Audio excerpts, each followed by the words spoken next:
চলে গিয়েছিলাম আমরা বারবিকিউ নেশনে। হ্যাঁ, কোনটা? এখন তো অনেকগুলোই আমাদের এখানে। আমরা গেছিলাম লেক মলেরটায়। প্ল্যান্ড ওয়েতে নয়, টোটালটাই আনপ্ল্যান্ড ওয়েতে।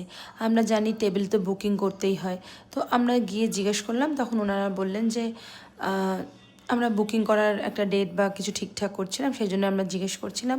কিন্তু ওনারা বললেন যে না, এমনিও আপনারা যেতে পারবেন যদি টেবিল ফাঁকা থাকে। তো ভাবলাম তাহলে কি আজকে যখন হাতে টাইম আছে, ডিনারটা তাহলে এখানেই করে ফেলবো। এরকম ডিসিশন নিতে নিতে ঢুকেই পড়লাম। তো ঢুকেই তো আমাদের ওনাদের যে প্যাকেজ সিস্টেমটা থাকে সেটা নিয়ে আমরা ফার্স্টেই তো তোমরা দেখতে পাচ্ছ কী কী নেওয়া হয়েছিল। ব্যাস স্টার্টার খেয়েই তারপরে চলে গেছিলাম মেন কোর্সে।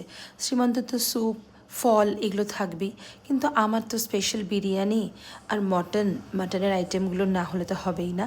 তো আমি আর ওসব জুস টুসে নেই ভাই, একদম পুরো স্টার্টারের পরেই মেন কোর্সে চলে গিয়েছিলাম। মটন রোগান জুসটা ছিল অসাধারণ। আর শ্রীমন্তর তো দেখতেই পাচ্ছ পেঁপে ঠেপে এইসব, তারপরে ও মেইন কোর্সে গেছে। আর আমার তো স্পেশাল খাবারগুলো তো রয়েইছে। তো এইগুলো সবটাই খাওয়ার পরে ফাইনালি শ্রীমন্তরও খাবার ঝিক কমপ্লিট। তারপরে চলে গেছিলাম ডেজার্টসে। এই যে শ্রীমন্তর আবার ফল, আর আমার এই পছন্দের ডেজার্টসগুলো আর শ্রীমন্তর। সবশেষে খেয়েছিলাম কুলফি। অসাধারণ খেতে ছিল, দারুণ কাটলো রাত্রি।